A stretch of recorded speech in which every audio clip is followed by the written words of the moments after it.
Salut, j'espère que tu vas bien. On est mardi 7 septembre aujourd'hui. On a fini Eugène Schwartz hier après 6 jours de dur labeur et beaucoup d'informations.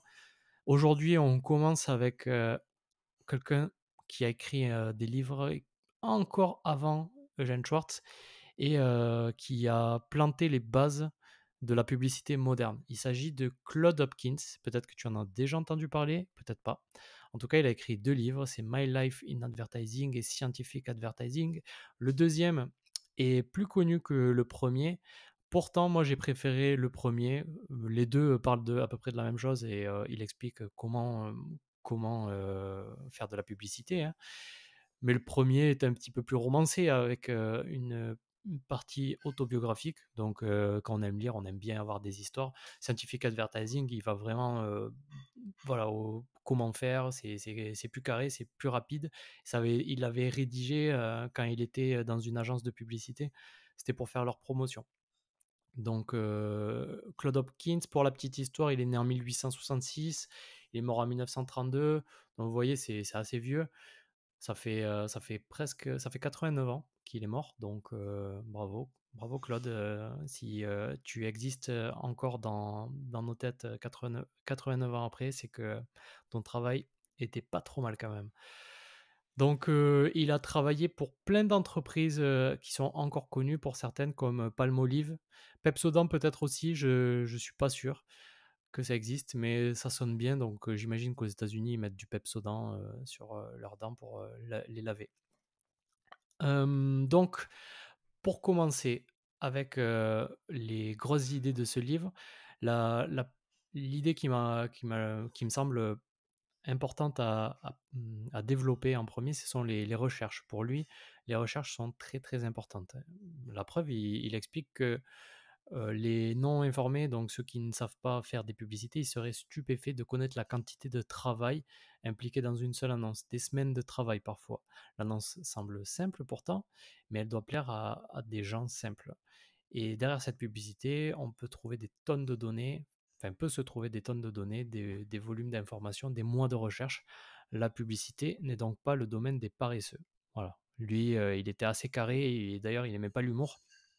Mais bon, on lui en tiendra pas rigueur.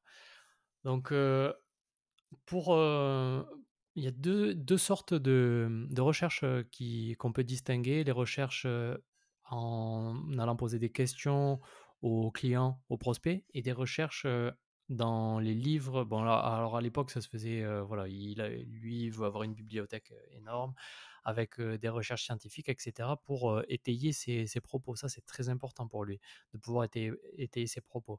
Par exemple, là, il nous explique que ils avaient créé une boisson, et on peut dire une boisson qui est connue pour avoir une grande valeur alimentaire. Il dit ça, une grande valeur alimentaire, ben, ça, c'est pas très convaincant comme affirmation. Donc, ce qu'il fait, c'est qu'il envoie la boisson au laboratoire et il constate que la valeur alimentaire est de 425 calories par pinte. Et là, 425 calories, ça équivaut à 6 œufs. Donc cette affirmation, il explique que là, pour le coup, dire qu'on est en train de manger 6 œufs, c'est beaucoup plus impressionnant. Et c'est vrai, c'est ce que c'est ce que je faisais quand j'étais journaliste. Et l'idée, c'est d'arriver à comparer à quelque chose qu'on connaît. Parce que dire même les calories, ça veut rien dire en fait. 6 œufs, ça parle. Voilà, il faut des choses qui soient visuelles.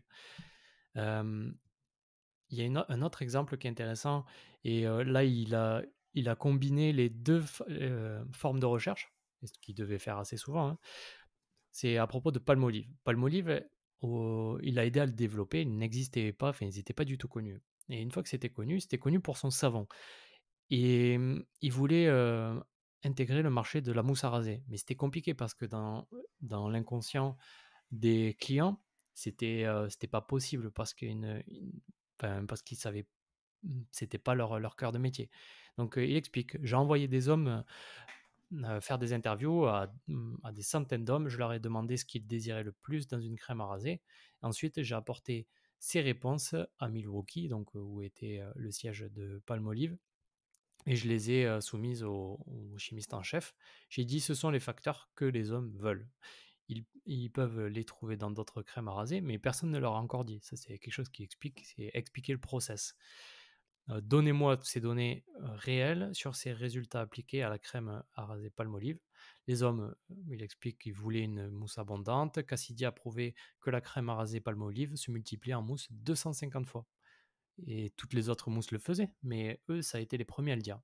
Les hommes voulaient une action rapide. Les chimistes de Palmolive ont prouvé par des tests qu'en une minute, la barbe absorbait 15% d'eau. Waouh, incroyable! Ce qui rendait les poils cireux pour la coupe, et donc parfait. Voilà, ça c'est un exemple de combinaison entre des recherches. Lui, il avait la possibilité d'avoir un chimiste, mais si tu peux faire des recherches, sur internet, là, on a vraiment on a une enfin, on a une manne d'informations inépuisable, intarissable. Donc, tu recherches, sur internet, bien, le produit que tu vas vendre et des recherches, scientifiques qui peuvent se rapprocher de ça pour, donner des détails, des chiffres. Ça, c'est important, on va y revenir, mais il explique bien que quand on chiffre quelque chose, ça a toujours plus d'impact, ça paraît plus vrai et parce qu'on va pas mentir sur des chiffres. Pour le prospect, c'est bien de dire: «Ton produit fait gagner tant d'heures, OK. Ton produit fait gagner tant d'argent, mais dis-le». Voilà. Petite, minute d'autopromotion, hein, j'en profite. Je te rappelle que je peux rédiger ou bien faire des évaluations de tes pages de vente, brochures, sites web, email, études de cas, publicité. Bon, je fais de tout, hein. Le tout, c'est juste que tu m'écrives sur mon adresse mail romain@romainsoft.com et je t'enverrai un kit d'informations avec, des exemples et des tarifs qui peuvent s'appliquer à ton à ton entreprise. Donc juste précise-moi le type, de copie que tu veux et ton industrie. Voilà, ton site web. Voilà, je te souhaite une bonne journée, un bon mardi et je te dis à demain avec Claude Hopkins.